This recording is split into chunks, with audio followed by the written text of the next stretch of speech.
Yo, salut à tous. Voilà, bon, on se retrouve aujourd'hui pour une petite sortie sondage. Donc, on va sonder un petit peu aujourd'hui un étang ici que j'ai derrière moi à l'aide du petit hop, du zipper que vous connaissez tous ou presque. Donc cette vidéo va pas être là pour vous montrer comment est-ce qu'on sonde à l'aide du Deeper ou comment est-ce qu'on l'utilise. Je pense qu'il y a déjà assez de vidéos qui traitent du sujet. Mais je vais vous montrer surtout après, une fois que vous avez relevé vos fonds à l'aide du Deeper, comment est-ce que vous pouvez l'exploiter au maximum en utilisant autre chose que l'application Lakebook qui est fournie par Deeper et en utilisant un logiciel de bathymétrie un peu plus complet. Celui que je vais utiliser ici aujourd'hui sera Reefmaster. Donc on va sonder un petit peu ici, voir un peu ce que ça va donner, et puis on passera de l'autre côté du PC pour que je vous explique un peu plus en détail comment ça fonctionne. Allez, c'est parti.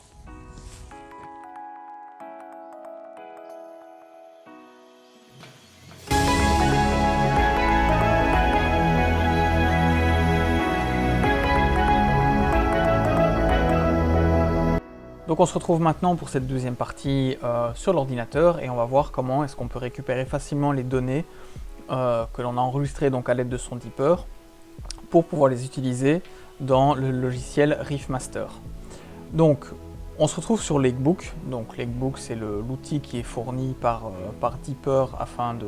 voilà, c'est là où vous allez pouvoir retrouver vos différents relevés. Bon, j'ai fait une petite bêtise, j'ai effacé malheureusement par erreur le fichier sur lequel je vais travailler après dans Reefmaster. Et c'est pas bien grave, le principal c'est de vous montrer un petit peu la différence qu'on va pouvoir retrouver par rapport à Lakebook en utilisant Reefmaster. Donc si je prends ici un étang voilà, que j'ai sondé à l'aide du Deeper, bon ben, on voit que au niveau des différences, au niveau du fond, bon, ben, c'est pas spécialement évident à voir quand est-ce que c'est plus profond, moins profond. Bon, ici, l'étang n'est pas... les fonds sont pas très variés, donc au final, ben, voilà, forcément, ce serait plus simple si on avait des fosses à 10 mètres et puis des hauts fonds à 50 cm, mais enfin, soit. Ça reste une vue par-dessus, quelque part, et au final... voilà, on n'a pas toujours facile pour se rendre compte de... voilà, on sait que c'est plus ou moins profond. Maintenant, comment est-ce que c'est? Est-ce que c'est très pentu, un peu moins pentu? Donc on a les lignes effectivement pour pouvoir visualiser un petit peu, mais c'est pas toujours évident. En plus, ce que j'ai déjà remarqué malheureusement à l'aide du Deeper, j'ai pas toujours une couverture GPS qui est géniale au moment où j'enregistre les logs. Et parfois, ben, comme on le voit ici, il me met, voilà, il me met des données qui sont pas du tout correctes. C'est pas du tout là que j'ai sondé. Forcément, on est dans les arbres, donc c'est pas là. Maintenant, la couverture GPS n'était pas exceptionnelle. Il y a pas mal d'arbres autour, donc je pense que la réception au niveau GPS n'était pas géniale. Donc ben voilà, il y a des points qui sont clairement pas corrects. Et tout ça, on va pouvoir modifier à l'aide de Reefmaster. Donc ce qu'on va faire tout simplement, on va cliquer, donc bah, voilà, on veut exporter l'étang ici. Voilà, donc on clique dessus. On va cliquer sur les trois petits points qui sont ici. Hop, et on va télécharger. Quand on télécharge, ça va nous enregistrer un petit fichier, donc bathymétrie data, qu'on retrouve dans le dossier téléchargement, et c'est ce fichier qu'on va utiliser ensuite dans Reefmaster. Donc comme je vous l'ai dit, je ne vais pas utiliser celui-là parce que c'est pas cet étang-là que je vais vous montrer malheureusement. Je l'ai effacé dans Lakebook, donc on va utiliser, heureusement je l'avais sauvegardé et on va pouvoir l'utiliser. Donc on va se rendre maintenant dans Reefmaster. Voilà, on va créer un nouvel espace de travail. L'étang que j'ai sondé, c'est un étang qui se trouve à Sensish. Donc on va l'appeler Sensish. On va créer le dossier, voilà, il est déjà créé. Je vais créer un espace de travail. Donc voilà, là j'ai créé mon espace de travail dans lequel on va travailler pour pouvoir avoir accès aux données de l'étang de Sensish. Alors ce qu'on va faire ensuite, on va venir ici sur le petit Import GPS Asset et on va aller rechercher le fichier que l'on a téléchargé précédemment. Donc je le retrouve ici, donc bathymétrie data, le fichier qu'on a téléchargé il y a quelques instants, et on va l'ouvrir. Donc ici, il va reprendre tous les points qui ont été enregistrés par le Deeper. Donc on valide une première fois, on valide ici une deuxième fois, hop, et là on voit sur la carte est apparu ce petit symbole. Donc, on va maintenant cliquer sur l'outil sélection de région. On va simplement venir ici, voilà, hop, pas besoin de tout prendre, hein, on prend juste le départ. Et là, il va nous proposer différentes choses si on veut supprimer, enregistrer, ou, ce qui nous intéresse ici, on va ajouter le track, donc les données que l'on a enregistrées avec le Deeper dans un nouveau projet. Donc on va cliquer ici dessus, nouveau projet, que l'on va appeler également Sensish. Ok. Et là maintenant, si on va voir hop, à l'endroit où on a enregistré, donc ici sur Sensish, on va voir que je récupère toutes les données qui ont été enregistrées par le Deeper. Donc chaque point correspond à une position GPS et à une donnée de profondeur. Alors comme je vous l'avais expliqué dans Logbook, il y a parfois des données qui ne sont pas correctes à cause d'une qualité GPS qui est imprécise. Donc ces points qui sont ici, par exemple les deux petits points là, ou les points qui sont ici, qui sont repris sur la berge, on va simplement les supprimer de façon à ce qu'ils n'entrent pas en compte quand on va pouvoir travailler sur la carte. Donc on va sélectionner, soit on peut le faire point par point avec cet outil là et on sélectionne à chaque fois, on supprime, ou avec le petit outil ici, on peut sélectionner plusieurs points, hop, et on supprime. À chaque fois comme ceci. Hop, je supprime ça, je supprime celui-ci, celui-ci aussi. On utilise la petite main pour se déplacer. On va aller supprimer les points qui sont là. Tac, on supprime. Alors le petit point qui est en bleu ici, c'est une erreur de données. Donc le Deeper m'a pris quelque chose, clairement. Ça correspond à une échelle qui est beaucoup plus profonde. Je ne sais pas combien de mètres est-ce qu'il estime ici. 7 mètres. Bah, clairement, il n'y a pas 7 mètres de fond là. Je sais qu'il n'y a pas 7 mètres de fond. Donc je vais supprimer aussi celui-ci. Tac. Donc on va regarder maintenant. Là, les points sont bons. Alors ici, j'avais aussi des données. Il y a un petit étang à côté. J'ai jeté 2-3 fois dedans pour voir. On n'en a pas besoin aussi. Hop, on supprime. Donc, et on va se retrouver avec cette partie-ci sur laquelle on va travailler. Ok. Donc, une fois qu'on a ceci, on va sélectionner cet outil et on va pouvoir ici sélectionner ce qui nous intéresse. Donc on va sélectionner ici tous les temps. Hop, il nous a sélectionné et en sélectionnant ceci, il y a des petites options là qui sont maintenant apparues. Donc si je clique sur l'option qui est ici, hop, maintenant on voit que notre carte, ça commence tout doucement à ressembler à quelque chose. Maintenant, c'est pas encore assez précis. Pourquoi? Parce que de base, il me fait des lignes de contour tous les 3 mètres. Donc là, comme on a un peu plus de 3 mètres de fond, ben, il va me sélectionner une ligne de base qui est en dessous de 3 mètres et une ligne qui est au-dessus de 3 mètres. Donc, pour pouvoir être plus précis, on va aller ici dans l'option éditer. Hop. On va modifier ceci, donc les contours d'intervalle. Comme j'avais dit, il était sur 3 mètres. On va le diminuer. Hop, tous les 50 cm. On va cliquer sur la petite option ici, qui va montrer les lignes entre les différentes profondeurs. Ok. On peut fermer ça. On va actualiser une fois ici, donc régénérer la carte. Hop, et on voit déjà là, les données sont beaucoup plus précises. D'accord, donc maintenant il m'a généré des contours tous les 50 cm. Donc on le voit ici. Voilà. 3,50 m de fond, 4 mètres de fond, 3 mètres de fond, 2,50 m, etc., etc. Si on souhaite, on peut aller modifier la couleur. Donc ici, c'est plus ou moins parlant en fonction de ce que vous préférez. Donc il y a moyen vraiment de changer pour trouver votre préférence. Donc, à chaque fois qu'on va aller dans le panneau éditer, qu'on va changer quelque chose, eh ben, ça va se changer ici au niveau de la carte. Alors, l'interpolation, ici, j'en avais déjà parlé dans la précédente vidéo où je vous avais expliqué comment créer vos cartes pour vos sondeurs. Au plus on va mettre ça vers une valeur élevée, au plus en fait le logiciel va interpréter. Donc il y a des zones, si je regarde ici, il y a des zones qui n'ont pas été couvertes par le Deeper. D'accord, les zones qui sont ici n'ont pas été couvertes. Maintenant, ben, il y a de fortes chances que, par exemple, entre ce point-là et ce point-là, où on a voilà, 3,36 m et là 3,32 m, bah, le programme il va se dire qu'entre les deux, entre 3,32 m et 3,36 m, eh ben, il y a peut-être 3,34 m. Donc le programme, lui, va un peu combler les trous. Maintenant, encore une fois, forcément, au plus vous allez ajouter vers la valeur élevée, au plus il va avoir tendance à combler des grands espaces, au plus on va diminuer. Donc là, on peut le mettre sur 25, c'est très bien.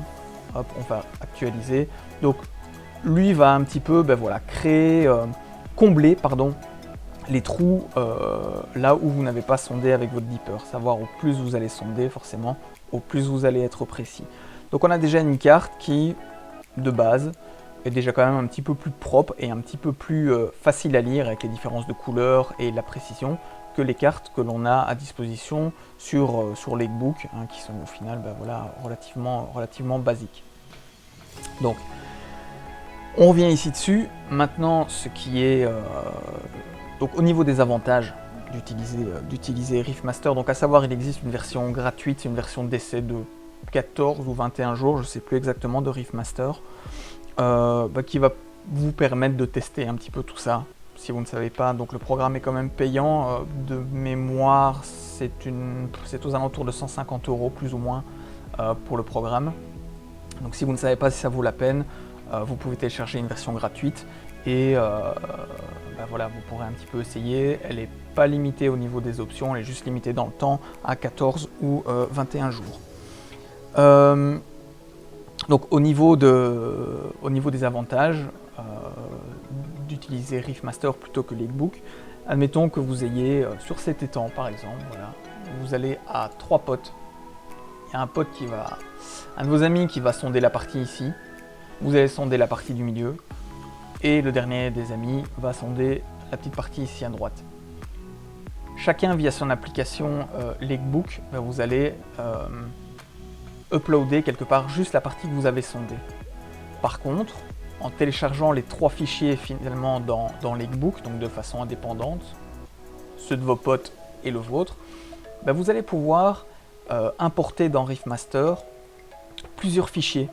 Et donc le fichier de votre pote qui a sondé la partie ici, vous allez importer. Ce que vous avez sondé ici, vous allez importer vous-même. Et votre ami qui a sondé la partie ici du dessus, vous allez importer ces données aussi. Et donc ça va permettre de compiler et d'avoir quelque chose de plus complet. Au final, vous aurez 3 logs différents plutôt que 3... donc vous allez compiler 3 logs, dans Riffmaster et vous allez avoir quelque chose de plus complet que si vous, dans Lakebook, votre pote sur son compte Lakebook, il aura la partie ici, vous dans votre compte Lakebook, vous allez la voir ici, et votre troisième ami aura juste la partie là. Donc ça permet de regrouper différents logs de différents sondeurs Dipper, mais pas uniquement. Ça va vous permettre aussi, si vous utilisez par exemple un sondeur, je sais pas moi, Lawrence ou Hummingbird, et que vous avez la possibilité d'enregistrer vos logs. Admettons que cet étang, je peux le sonder du bord, mais je pourrais par exemple, bon c'est pas le cas ici, mais imaginons qu'on puisse le sonder en bateau, et vous allez pouvoir, encore une fois, compiler dans Riffmaster des logs qui viennent d'un Dipper, des logs qui viennent d'un sondeur Lawrence ou d'un sondeur Hummingbird. Donc ça va vous permettre de créer une bathymétrie beaucoup plus complète que si vous utilisez uniquement Lakebook, et où voilà, vous allez être beaucoup plus limité. Mais le gros avantage, moi quelque chose que j'aime beaucoup en utilisant Riffmaster, ce sont les vues en 3D qui vont permettre vraiment de se faire une idée beaucoup plus précise des fonds. Donc si je viens ici, regardez un petit peu ce que j'ai. Donc voilà, là ici on estime qu'on a un trou, il y a 4 mètres d'eau. Ici j'ai un autre trou à 3,50 m. Ici par contre j'ai moins de fond, on le voit, donc ici en fonction des couleurs, 1,50 m de fond, j'ai une couleur qui est plutôt bleu clair, 4 m, 4,50 m, j'ai une couleur qui est plutôt blanche. Donc c'est une vue un peu similaire de ce qu'on va retrouver sur Lakebook. Maintenant, grâce à Riffmaster, si on clique ici, on va pouvoir avoir une vue en 3 dimensions de notre étang. Et ça c'est super intéressant. Donc dans la petite partie ici, Zoom Scale, on va pouvoir exagérer un petit peu, on va le faire ici pour voir un petit peu ce que ça donne, exagérer un peu, on le voit, ça change, la proportion de cette 3D. Donc si on est ici sur 1, on verra pas grand chose, au plus on va aller vers la droite, au plus ça va être prononcé. Alors on va pouvoir un petit peu bouger et on va se rendre compte en bougeant. Voilà, je vais zoomer un petit peu ici sur ma petite partie qui était là. Donc là effectivement c'est un peu exagéré, hein. Au plus on va vers la droite, au plus c'est exagéré. Mais en regardant comme ça, on peut se dire tiens, à côté, donc du côté gauche, j'ai sondé à partir d'ici, hein, je me trouvais là, j'ai un trou, j'ai une petite fosse. Ici, pareil. On a cette petite avancée, ça tombe vraiment des deux côtés.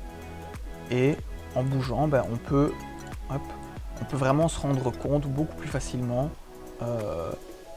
de la topographie du fond. Donc, admettons que j'ai sondé ici du bord, voilà, je me trouvais ici.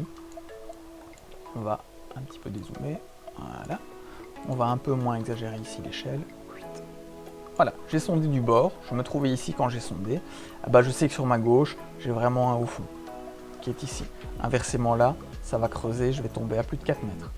Là où je me trouvais, j'ai un petit peu moins de fond devant moi. Par contre, j'ai un trou ici, j'ai un trou là. Là à droite, de nouveau, j'ai un haut fond. Alors, forcément ici, j'ai sondé une toute petite partie de l'étang. Hein. On le voit, c'est pas énorme ce que j'ai pu sonder aujourd'hui. Maintenant, admettons que vous sondiez le tout, ça va vraiment, cette vue 3D va vraiment vous permettre de faire de comprendre beaucoup plus les fonds auxquels vous avez affaire. Et ça, franchement, c'est vraiment une plus-value dans Riffmaster. C'est cette 3D pour pouvoir vraiment visualiser de manière beaucoup plus complète et beaucoup plus correcte les fonds sur lesquels vous pêchez. Ça, franchement, il y a des endroits, si vous avez des belles cassures en grand lac, etc., parce qu'il y a moyen de cartographier vraiment des lacs immenses, vous allez vraiment avoir une lecture des fonds grâce à cette 3D qui est vraiment géniale. Donc dernière petite chose, comme inversement, on peut importer dans Riffmaster des fichiers de différents sondeurs, de Deeper, de Lowrance, de Hummingbird. Maintenant, si vous compilez par exemple dans Riffmaster différents logs, donc de ces voilà, une petite partie ici qui est faite au Deeper, une petite partie ici qui est faite avec un sondeur en bateau par exemple, vous allez pouvoir exporter de nouveau toutes ces données vers un format de fichier que vous allez pouvoir utiliser de nouveau dans vos sondeurs.